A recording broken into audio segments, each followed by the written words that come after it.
কথা ও দুর্বল যৌবন ফুরায় যাবে যৌবনে লাগবে ভাটি ওই যে ডাকিতেছি তুমি কবরের মাটি সুন্দর আগে যেদিন ডুবিবে বেলা এক পলকে ভেঙ্গে যাবে রঙ্গেরি মেলা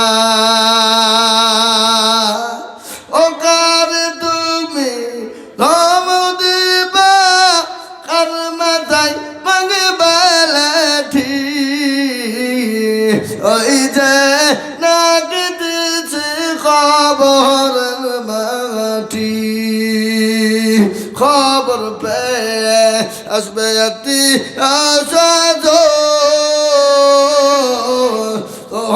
চারি পাশে বৈশা করিবে কান্দ ও তোমায় সাজাইয়া দেবে মনের মধু সাজাইয়া দেবে মনের মধু কি সুন্দর পরিপাটি ওই যে ডাকিতেছে তুমি কবরের মাটি জন্ম আমার নবীর যুগে হলে কেমন হতো জন্ম আমার নবীর যুগে হলে কেমন হতো জন্ম আমার নবীর যুগে হলে কেমন হতো জন্ম আমার নবীর যুগে হলে কেমন হতো দুনয়নে রাসূল পাক দেখিলে কেমন হতো দুনয়নে রাসূল পাক দেখিলে কেমন হতো জন্ম আমার নবীর যুগে হলে কেমন হতো জন্ম আমার নবীর যুগে হলে কেমন হতো আসতো বেশে হাজরাতে বেলালের মধুর আযান সে আযানে এমন প্রেম মুগ্ধ রহমান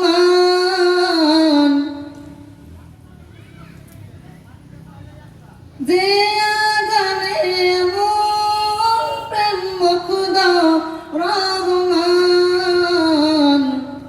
দয়াল নবীর পিছে নামাজ পড়লে কেমন হতো জন্ম আমার নবীর যুগে হলে কেমন হতো জন্ম আমার নবীর যুগে হলে কেমন হতো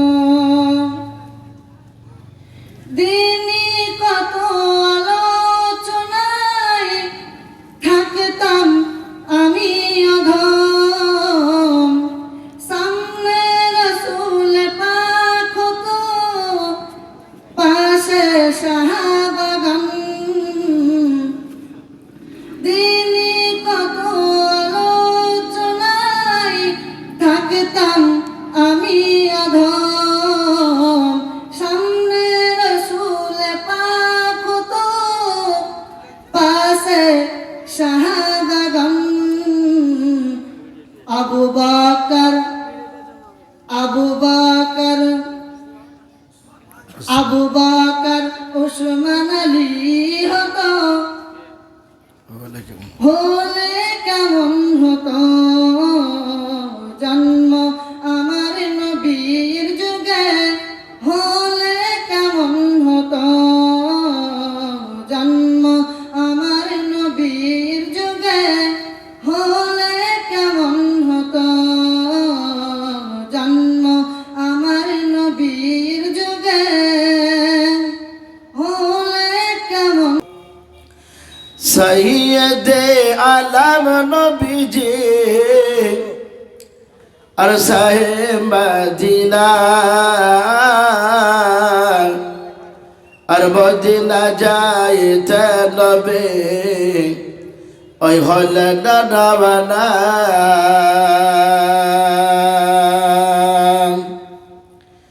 সৈয়দে আলম নবীজি আর শাহে মদিনা আর মদিনা যাইতে নবে ওই হলেন রওনা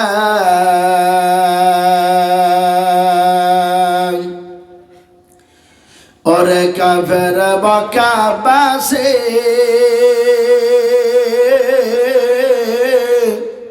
নবীজিকে মারবে বলে ওই ঘিরে বসিলে ওরে কাফের মক্কাবাসী নবীজিকে মারবে বলে ওই ঘিরে বসলে আমার নবীর পায়ের জোটার সমান আমার নবীর পায়ের ধোলার সমান হতে পারবি না আর মদিনা যাইতে নবী ওই হলেন রওনা সৈয়দে আলম নবীজি আর শাহে মদিনা আর মদিনা যাইতে নবী ওই হলেন রওনা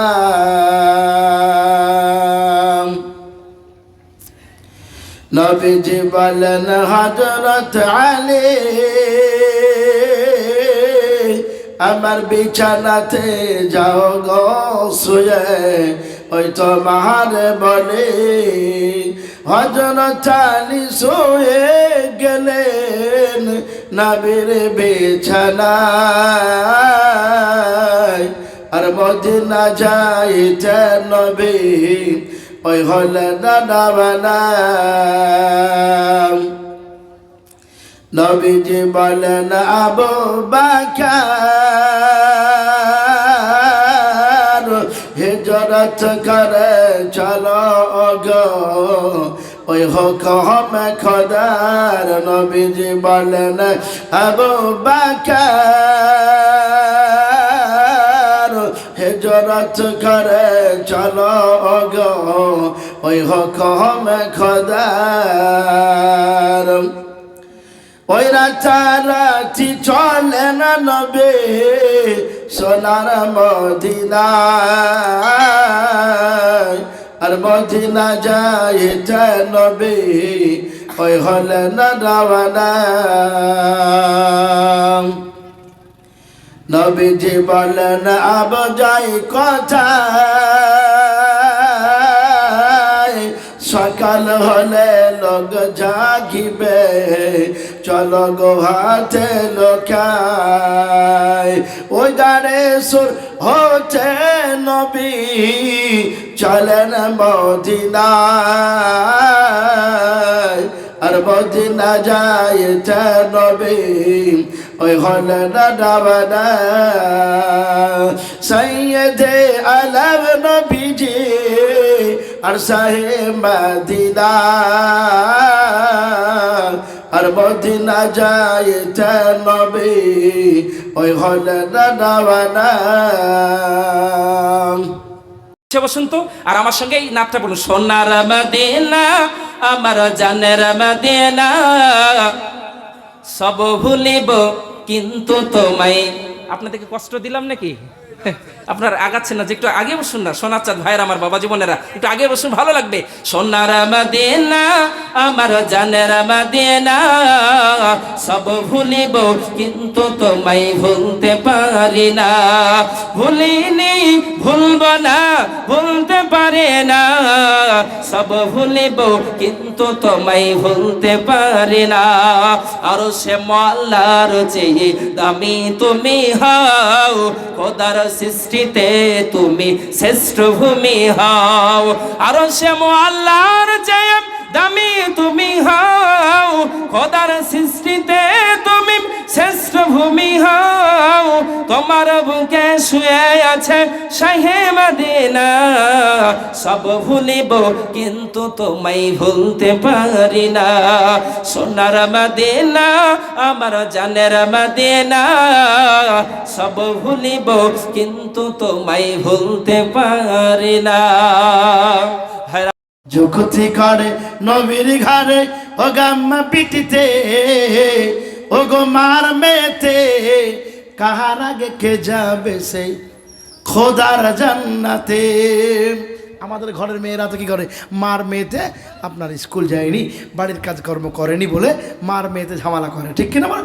আর ফাতেমা মা আর মেয়েতে বলছে, মা গো তোমার আগে আমি জান্নাতে যাব, আর মা বলছে মেয়ে তোমার আগে জান্নাতে যাব। যুকুতি কাড়ে নবীর ঘরে ও গো আম্মা বিটিতে, ও গো মার মেয়েতে, কাহার আগে কে যাবে সে খোদার জান্নাতে। মায়ে সা কই ফাতেমা ও গো জোহরা, মায়ে সা কই ফাতেমা ও গো জোহরা, আমি যাহার সঙ্গিনী তিনি হলেন আল্লাহর পিয়ারা। পিতা আমার আবু বকর, পিতা আমার আবু বকর, ও গো প্রথম ইমানদার।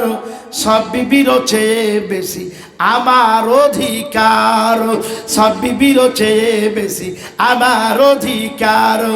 আমার কাছে হাদিসি যত, আমার কাছে হাদিসি যত, ও গো নাই কারো কাছে, ও গো নাই কারো কাছে, কাহার আগে কে যাবে সে খোদার জান্নাতে। যুক্তি করে নবীর ঘরে ও গো আম্মা বিটিতে, ও গো মার মেয়েতে, কাহার আগে কে যাবে সে খোদার জান্নাতে। দুজনাতেই বলছিল যে আমি যাব, আমি যাব, কিন্তু খাদিজাতুল এই মা আয়েশা রাদিয়াল্লাহু তাআলা একটা একটা করে গুণগুলো সবগুলি বললেন ফাতেমার কাছে। ফাতেমা জানো আমার আব্বা হলেন আবু বকর, আমার আবু বকর, পিতা হলেন আবু বকর। আমার স্বামীকে জানো, জনাবে মুহাম্মদুর রাসূলুল্লাহ সাল্লাল্লাহু আলাইহি ওয়াসাল্লাম। এত কিছু। তারপরে জানো আমার মধ্যে যতগুলো হাদিস আছে অন্য কারো কাছে নাই। তারপরে জানো সব বিবির চাইতে নবীজি আমাকে মহব্বত বেশি করেন, জোরে বলে সুবহানাল্লাহ। এত কিছু গুণ শেয়ার করার পরও ফাতেমা বলছে, মা তাহলে এবার আমারটা শুনো। বহু তো কিছু বললাম মা, তো একটা একটা করে শুনলাম আর তুমি বললে। মা ফাতেমা বলেন, মা তুমি ঠিকই বলেছ, এত কথার মাঝে তুমি গ্যাপ রেখেছ।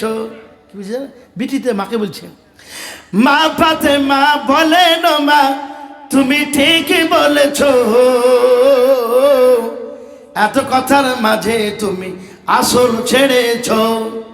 তোমার কাছে হাদিস আছে, তোমার কাছে হাদিস আছে, ওগো আছে বহু গুণ, নাই যে তোমার আছে আমার নবীর দেহের খুন। জোরে বলো সুবহানাল্লাহ। নাই যে তোমার আছে আমার নবীর দেহের খুন।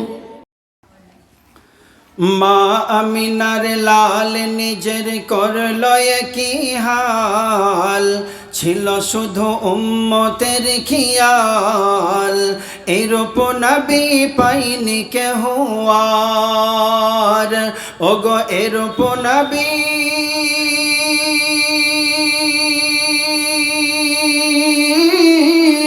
পাইনি কেহ আর।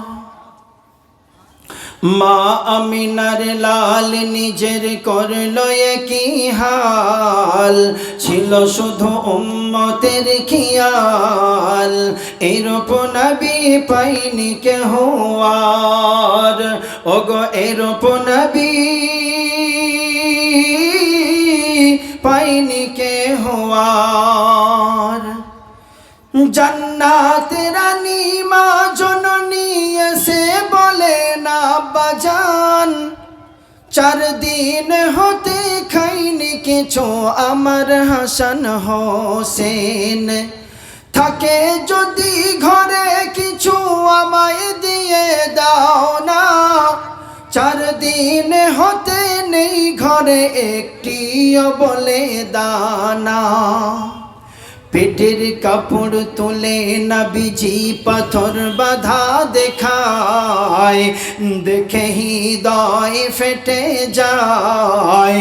বাবা আমারে কি দেখায়, ওগো বাবা আমারে কি দেখায়।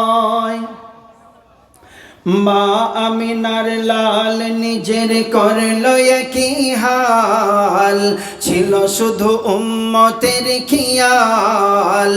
এইরূপ নবী পাইনি কেহ আর। দো জাহানের বাদশা যিনি দেখেন গরিবের দিকে, ক্ষুধার জ্বালাই পেটে পাথর বাঁধলো দেখো সে এসে। দো জাহানের বাদশা যিনি দেখেন গরিবের দিকে, ক্ষুধার জ্বালাই পেটে পাথর বাঁধলো দেখো সে এসে। জিবরিল আমিন কেঁদে বলেন দুঃখ বলে দাও না বন্ধু এদিকে, তাই পাহাড়ার সমর সোনা তার বিনিময়। তার বিনিময় তার বিনিময় তার মুক্তি চেয়ে দেয় নবী দয়াময়। শুধু উম্মতের মায়ায় শেষ জামানার নবী আমার, ওগো শেষ জামানার নবী আমার। মা আমিনার লাল নিজের করলো একই হাল, ছিল শুধু উম্মতের খিয়াল। এরূপ নবী পাইনি কেহ আর, ওগো এরূপ নবী পাইনি কেহ আর।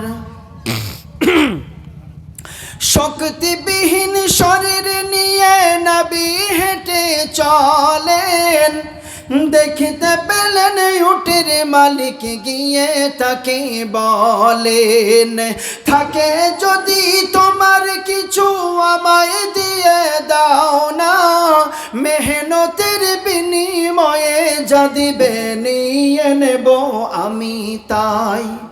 এবারে উটের মালিক বলছে, তিনটি খেজুর দেব তোমায়, তিনটি খেজুর দেব তোমায়, এক বালতি পানির বিনিময়। যদি এতে তোমার হয় তুলতে পারো পানি আমার, ওগো তুলতে পারো পানি আমার। মা আমিনার লাল নিজের করলো একই হাল, ছিল শুধু উম্মতের খিয়াল। এইরূপ নবী পাইনি কেহ আর, ওগো এইরূপ নবী পাইনি কেহ আর। প্রথম পানি তুলে নবী তিনটি খেজুর খেলো, শক্তিবিহীন শরীর তখন শক্তি কিছু পেল। প্রথম পানি তুলে নবী তিনটি খেজুর খেলো, শক্তিবিহীন শরীরে তখন শক্তি কিছু পেল। 8 বালতির পরে ওই দড়ি ছিঁড়ে গেল, অন্ধকার ভিতরে ওই বালতিটি পড়িল। নবীর গালে উটের মালিক চড় মারিল, আহা। নবীর গালে উটের মালিক চড় মারিল, নবীজি মোর বলিল, লাগেনি তো ভাই হাতে তোমার, ওগো লাগেনি তো ভাই হাতে তোমার। মা আমিনার লাল নিজের করল কি হাল, ছিল শুধু উম্মতের খেয়াল, এইরূপ নবী পাইনি কেহ আর। ওগো এইরূপ নবী পাইনি কেহ আর। পরে যখন উটের মালিক ঘরে আবার আসে, দেখতে পেল বালতি রাখা অন্ধ কুয়ার পাশে, ছুটে গিয়ে খেজুর বনে 24টি খেজুর নিল, আর খুঁজতে থাকে এদিকে ওদিকে কে ছিল এ দেশে। লোকমুখে খবর পেল এসেছিল নবী মুহাম্মদ, সকলে বলি সাল্লাল্লাহু আলাইহি ওয়াসাল্লাম। খবর পেল এসেছিল নবী মুহাম্মদ, সোনার সাথে পেতে দিল সারি আসলবাদ। ওগো পেতে দিল সারি আসলবাদ। মা আমিনার লাল নিজের করল কি হাল, ছিল শুধু উম্মতের খেয়াল, এইরূপ নবী পাইনি কেহ আর। ওগো এইরূপ নবী পাইনি কেহ আর।